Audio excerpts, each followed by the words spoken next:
प्रवीण त्रिपाठी जी, श्री हरिवंश महाराज जी, आपके चरणों में कोटि कोटि नमन। महाराज जी, भूतकाल तथा भविष्य काल के विचारों के चिंतन से मतलब ओवर थिंकिंग मन में अशांति सी बनी रहती है। यूट्यूब के माध्यम से विगत कई महीनों से आपका सत्संग सुन रहा हूँ और श्री राधा नाम का जप कर रहा हूँ, जिससे मन शांत होता है, पर वह स्थायी नहीं रहता। कृपया मार्गदर्शन क्योंकि करें। अभी पूरे दुष्कृत नष्ट नहीं हुए है ना। और ये क्या राधा राधा लिखा गया तुम्हारे वस्त्र में? ठीक नहीं है।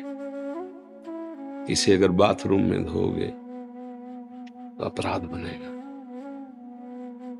नाम लिखा है, इसको हम सिंहासन में विराजमान करते हैं, इसको हम हृदय में धारण, जिससे राधा नाम है ना, शौच स्नान के समय इसको अपने शिराने ऊपर से आसन रख के तब विराजमान आराध्य देव।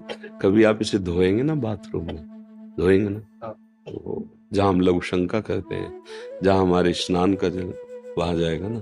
इसलिए जो लोग नहीं जानते, उस निमित्त से हम टोक कर बोले कि कोई भी नाम जिस वस्त्र में लिखा हो, या तो उसे आसन पे विराजमान कर लो, सिराने रख लो, पर उसका इस तरह जैसे प्रयोग कर रहे हो, प्रयोग निषेध नहीं है, लेकिन इसके बाद की जो प्रक्रिया वो निषेध है।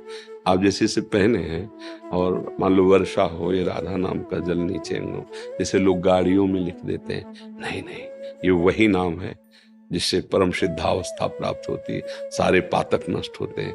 प्रभु के नाम, श्यामा जी का नाम, लाडली जी का नाम। अब हम नाम को अपने हृदय में इस भाव से जपे कि हमारा वर्तमान का श्वास व्यर्थ न जाने पावे, तो भूत और भविष्य के चिंतन पर हम शासन कर लेंगे। समझ रहे? भूत माने बीता हुआ समय, जो बीत गया है, हमसे जो गलती हुई है या हमसे जो अच्छाई हुई है, उसे छोड़ो। आगे क्या होगा उसको छोड़ो। बीच में अभी जो हमारा वर्तमान समय, ये सेकंड चल रहा है, इसे पावन कर लो, तो भूत और भविष्य दोनों मंगल में हो जाएंगे। राधा राधा, मन पीछे का चिंतन कर रहा, काटिए उसे, विवेक के द्वारा काटिए। क्या होगा? पीछे जो गलती की उसमें समय गया, और उसके चिंतन में हमारा ये समय नष्ट करो आप। पीछे जो अच्छा हो गया भगवान की लीला से हो गया, अब हम उसका चिंतन करके अहंकार करें, वर्तमान के समय को नष्ट करें? नहीं, काट दिया। आगे क्या होगा? वही होगा जैसे तुम्हारे पूर्व कर्म है।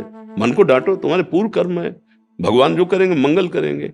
राधा राधा राधा, ना हमें आगे की चिंता ना पीछे की चिंता। अब जैसे हम कोई कार्य कर रहे हैं, प्रमाद नहीं करना, भरसक प्रयास करके उस कार्य को सफल करना है, पर सफल नहीं होता, हमें चिंता नहीं करनी। कर्मण्ये वाधिकारस्ते मा फलेषु कदाचन, सुख दुखे समय कृत्वा लाभा लाभौ जया जय। लाभ हो या हानि, जय हो या पराजय, हम कर्तव्य से मुख नहीं मोड़ेंगे, पर फल की स्थिति में हम दुखी भी नहीं होंगे।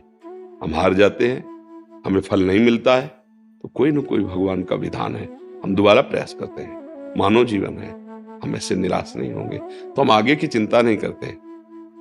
पीछे का जो हो गया है उसके लिए आम तो हम स्वरूपापिभ्यो मोक्षयिष्यामि मा शुचा, भगवान के वचन याद करो। अब कोई बात नहीं, वर्तमान में ना आचरण में गलती होनी चाहिए, ना कर्तव्य में प्रमाद होना चाहिए, ना नाम जब छूटना चाहिए, फिर आप त्रिलोकी पर विजय प्राप्त कर लेंगे। स्थूल सूक्ष्म कारण, भूत भविष्य वर्तमान, सब मंगल हो जाएगा। क्यों चिंता करते हो? भगवान कह रहे अनन्यस चिंतयन्तो माम, बस कह रहे योगक्षेमम वहां में, हम अप्राप्त की प्राप्ति करा दूंगा, प्राप्ति की रक्षा मैं करूंगा, तू चिंता क्यों करता है? जो अप्राप्त है उसे प्राप्त करा दूंगा, जो प्राप्त है उसकी रक्षा मैं करूं। अब इससे ज्यादा भरोसा कैसे? कोई बड़ा पदाधिकारी आपसे कह दे, हाथ मिलाते हैं जाओ, तो आप फूले फूले घूमेंगे नहीं, और चाहे जिंदगी में फोन कभी ना उठावे। लेकिन मेरे भगवान कह रहे हैं, जो अनंत शक्तियों के स्वामी हैं, अनन्यस चिंतयन्तो माम ये जनाः पर्युपासते तेषां नित्याभियुक्तानां योगक्षेमम्। वही तो कह रहे हैं, तो चिंता मत कर, तुझे जो प्राप्त करना मैं कराऊंगा, क्योंकि सब उनके हाथ में है, और जो प्राप्त है उसकी रक्षा मैं करूंगा। योगक्षेमम् वहां में हम स्वयं मैं वाहन करूं, तुम बस केवल वर्तमान में चिंतन करो।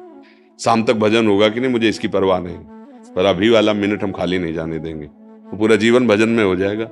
हम हर मिनट को, हर सेकंड को, वर्तमान को संभालें, तो हमारा भविष्य मंगलमय होगा, और भूत जो हमें परेशान करने के लिए भूत जैसा लगेगा कर्म, वो भगवान नष्ट कर देंगे। अहम त्वाम सर्व पापेभ्यो मोक्षयिष्यामि मा शुचः। बस अर्थ आनंदित रहो वर्तमान में। हम क्या है, अविश्वास में हम घाटा उठा लेते हैं, अविश्वास में हम जलते हैं। अगर हमारा दृढ़ विश्वास हो जाए, एक भरोसो, एक बल, एक आस विश्वास, तो देखो कैसे प्रभु संभाल ले। सच्ची मानी, हर मिनट उनका दुलार प्यार ऐसे अनंत माताओं जैसा। इसलिए कहता हूं कि भविष्य की चिंता मत करो, भूत को तो भगवान के चरणों में समर्पित कर दो और नाम वर्तमान में लो, अच्छे आचरण करो, सदैव सुखी रहोगे। यह हमारे बात नहीं है, भगवान के सब प्रिय हैं। सब मम प्रिय सब मम उपजाए, भगवान कह रहे हैं। पर हम लोग अहंकार, अविश्वास, ऐसे कुछ दोषों से युक्त हो गए जिससे हम अपने प्रीतम को पहचान नहीं पाते, उनके विधान में राजी नहीं हो पाते। समझ रहे हैं आप? वर्तमान को संभालिए, उनके बल से वर्तमान में अच्छे आचरण हो, नाम जप हो, बस चिंता मत करो भूत और भविष्य की, वो संभाल लेंगे। हमारा कल्याण कैसे होगा इसकी चिंता न करो। भगवान कह रहे तेसाम हम समुद्धरता मृत्यु संसार सागरात, मैं उसका उद्धार। क्या हमें तो यही समझ में आता है, एक छोटा पदवी वाला बोल दे तो हमें गुमान हो जाता है, गर्व हो जाता है। और अखिल कोटि ब्रह्मांडों के प्रभु कह रहे हो हमें गुमान नहीं हो रहा, हमें बात समझ में नहीं आ रही। अरे हमें फूले फूले घूमना चाहिए, हमारा ठेका भगवान ने ले लिया। अच्छा वो सर्वज्ञ नहीं, अगर कोई पदाधिकारी ले, मेरे प्रभु तो सर्वज्ञ है, वो सर्वत्र नहीं, मेरे प्रभु सर्वत्र है। वो सर्वशक्तिमान नहीं, एक लिमिट है उसकी शक्ति की, प्रभु तो सर्वशक्तिमान है, इसलिए मुझे तो और प्रसन्न हो जाना चाहिए। पर हमें विश्वास नहीं होता, इसलिए हमारा ये चित्त ऐसे। तो आप चिंता न करो, उसको विवेक से काटते रहो, मन को समझाते रहो, हे तेरी गलत सलाह है। और वर्तमान में नाम जप करोगे तो ये बल मिल जाएगा। नाम जपत आई सब सोई, देव सुबुद्धि कृपा करी मोहि। जब नाम जप होता है ना तो सब ज्ञान विज्ञान अंदर आने लगता है, बुद्धि में प्रकाश हो जाता है, वो मन को शासन में ले लेती है।